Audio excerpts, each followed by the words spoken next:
Lou often told me that I was the wind beneath her wings. She loved the Bette Miller song, and she told me that often. But if that was so, surely she was the lover, the home that allowed us to fly above the clouds. So, I'm not a poet, but I tried to say some pretty things, I think. You know, I can't even begin to enumerate the good times. But I'll tell you just a few.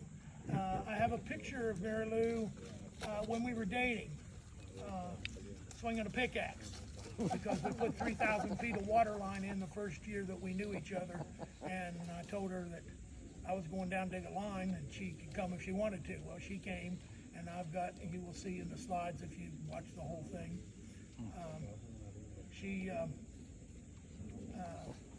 When we first met, we met at a party, a New Year's Eve party on, New Year's Eve of 81, 82. And the first thing I did, I got there late. That doesn't surprise you. But I asked somebody, I said, where can I find a doobie? Find somebody that's, get high with. Also not surprised. And, so they said, well, there's a fella back there, I won't mention his name, in one of the bedrooms. He's back there getting high, you can go back there. So I went back there, and sure enough, he was there. And there was this girl with him. Not with him, but she was there. And so the three of us got high together and so on. And shortly he brought out some cocaine and wanted to know if we wanted to do a line. And Mary Lou proceeded to leg into him both feet and both claws. She thought that was just the most awful thing, that we were going to be addicted and surely we would die tomorrow. I mean, and it was illegal to boot, So I thought, I don't want any part of this girl. It's cocaine, exit stage left, So I went out in the party, and for the next several hours, we circled each other, I guess. I didn't really notice her, but then I noticed her at 3 o'clock in the morning sitting on the couch by herself. And I said, well, I'm going to go talk to that girl. Well, she was totally different than the girl I saw on the back of that. And we had a nice chat. And I went to work at the firehouse the next day, and about, 2 or 3 o'clock in the afternoon, I called her up on the telephone, and we talked and talked and talked. And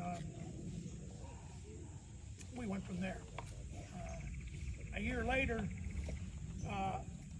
I'd been driving an old Toyota that had the bumper wired on with electrical wire. Had a couple 100,000 miles on it, and I decided it was time to buy a car. And I had enough money, so I went out and I bought a brand new Mazda. I mean, it was top of the line, every luxury. It was on the showroom floor. I drove it off the showroom myself, and I was so excited. So by now we're living together, so we're laying in bed there that evening, and I was full of joy and so on. I said, will you marry me? And she responds, this is Mary Lou, she says, I'm not thinking your car payments. And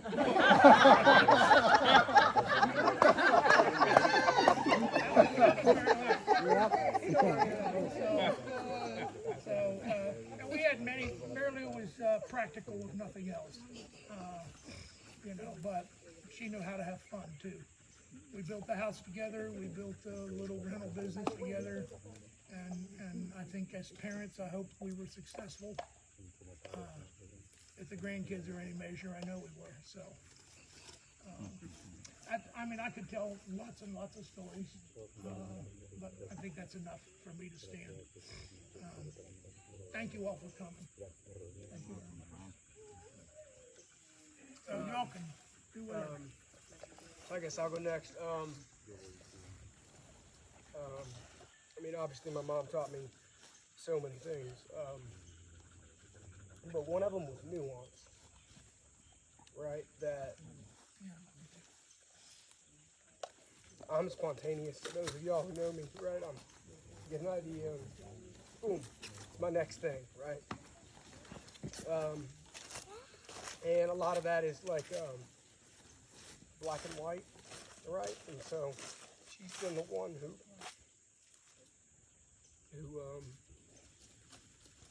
who kind of brought me back. The one I could talk to anything about. I mean, I had two of those, but when you say anything, right, it doesn't always mean anything, right? So,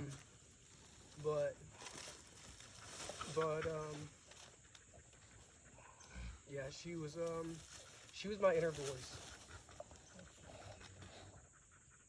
That might be the best way to say it. So, that's it. Pretty simple. She's my inner voice. That's maybe the best way to say it. Person here who's known Mary Lou longer than her. Anybody but her. Yeah. And Bob. Yeah. Yeah. Yeah.